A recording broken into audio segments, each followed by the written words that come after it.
leave it all behind you. I said, take down everything that stands in your way. Don't stop believing it'll work out again, my friend. Stand out and be a part of everything good. Wake up, you're gonna be all that you should. Try out all the things you've always wanted to be. You'll see, 'cause I know what I know, that you've got it in you, and I see that you are a winner.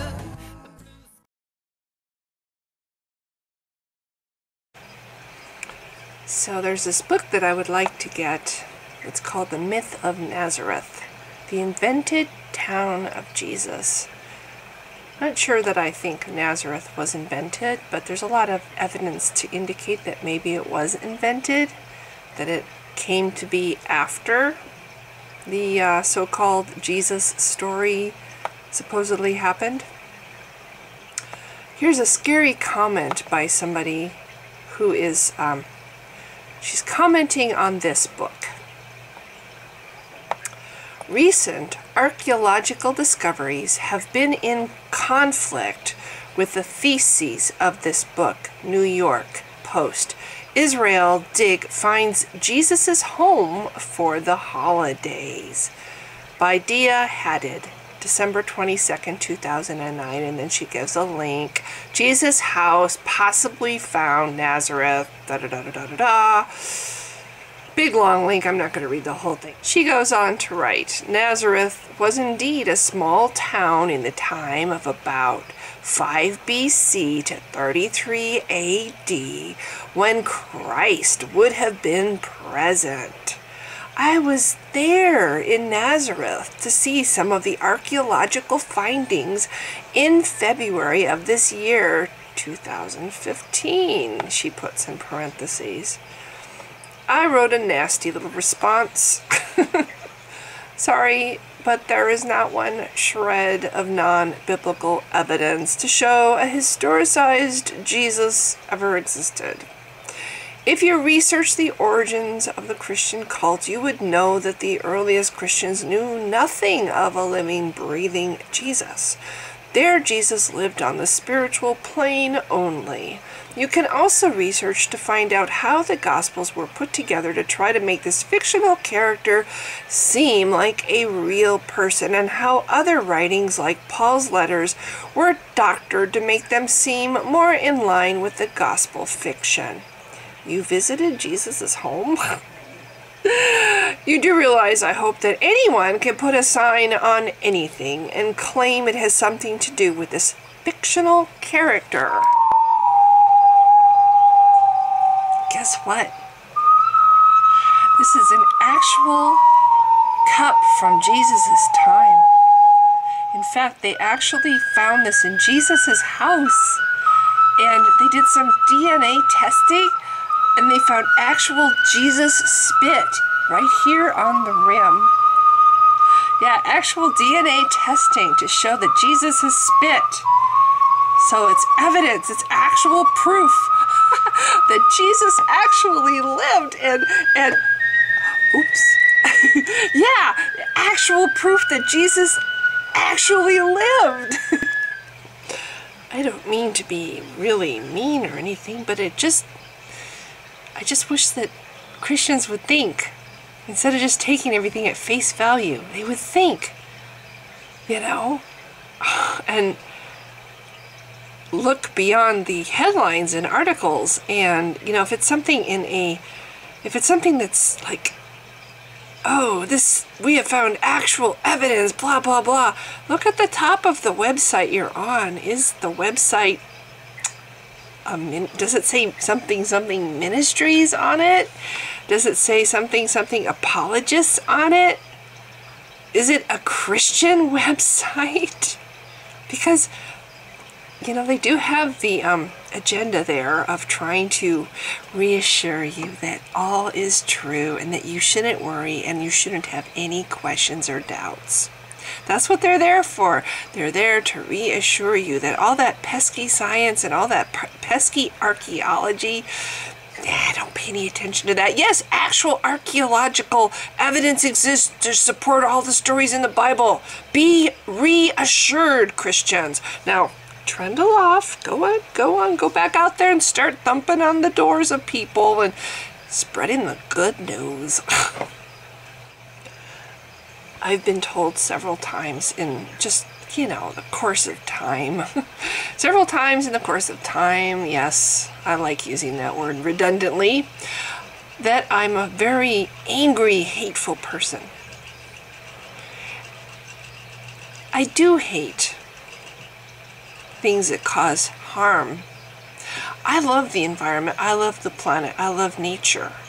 And I would like to see in 50 years, of course, I'll be dead. But I would like to hope that 50 years from now, there'll still be wild animals and there'll still be wild habitat, not just parks with fences around them. It's important to me, and religion teaches that this earth is just a temporary home and that something better is coming, and I really think it promotes the attitude that doesn't matter what we do with this planet because this is just a pit stop. This is and the mentality, I think, has contributed a great deal of harm to the environment and where we are now and the harm that has been done already to the planet. I don't hate people. Contrary to what I've been accused of before, I don't hate people. I don't even hate people who believe in Islam. I feel that most people that are in religions are good people. They're well-meaning good people, and they see the good in whatever the belief is that they believe, whatever the belief system. They cherry pick. They pick out things from the holy book of their choice that resonate with them, that they agree with. And then they say, oh, the religion is a religion of peace because they're people of peace. But other people who aren't so peaceful look at that same book and they pull out sentences that validate and justify their violence and their intolerance and their complete lack of mercy and compassion to other people. That same book inspires evil and hate and atrocity. Do I hate people who believe in these books? Like I said, no. I think most of them mean well. But they are attaching themselves to something that causes harm. There are other books that inspire. There are other books that ennoble humans, that ennoble us, that don't cause these evil things in the world. They don't breed intolerance. They don't encourage violence or bigotry or sexism. I feel, being that I was in that situation myself, where I was one of the great deluded on the planet, I feel sympathy toward people who were in the same boat that I was in. I feel hurt in my heart when I see good people that are perplexed by anyone who doesn't think what they believe is good. They just don't understand. They're mystified. How can you think my God is evil? How can you think Jesus is anything but wonderful? They're mystified, and I feel bad in my heart for them, that they are so stuck in seeing things a certain way that they can't imagine any other way to see it. That's how I used to look at the Bible when I was a Christian. I saw it the way they direct you to see it. It's no coincidence that they have Bible studies in Christianity, and I'm sure that there's something equivalent to that in Islam. Let's study our holy book. Okay, this says this. Well, this is how we interpret this. And suddenly that verse that sounds kind of questionable, oh, that makes sense. Okay, that's good. Yeah, that makes sense. That makes it sound better.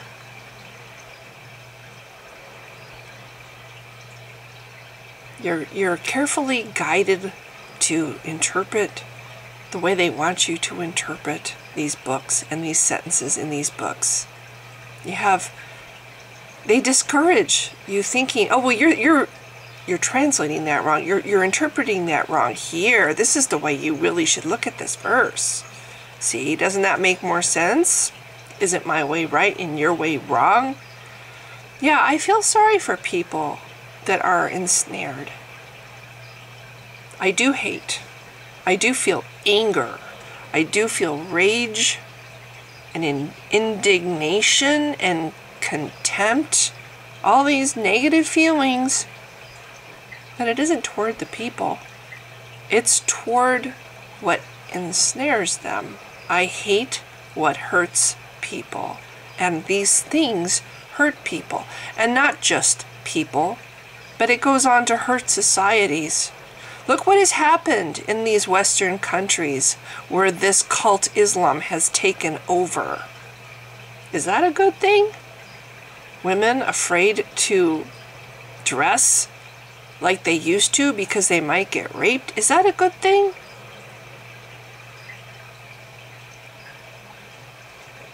And it hurts the world. The mentality toward the planet itself. It hurts the planet. Oh, this is just a temporary home. God's going to come along and destroy the earth, and he's going to make a new earth for us. A much better earth. It'll be wonderful. So what we do to this planet right now, it doesn't really matter so much. We'll wipe out all the animals. That's okay, because there'll be lions and little lambs in heaven. Breaks my heart to think of the world without big cats in it roaming free. Breaks my heart to think of the world without wild animals. So that's all. I just wanted to say, people who accuse me of being a hateful person, you're half right. You're half right. I hate the thing that has you in chains.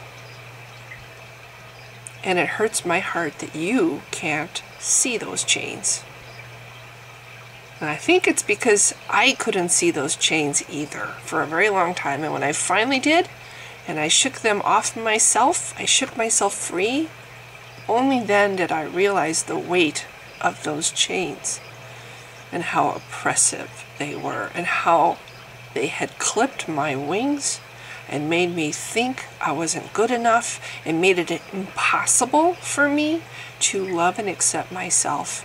Only after I let go of those chains did I realize the extent of the damage they had done in my life.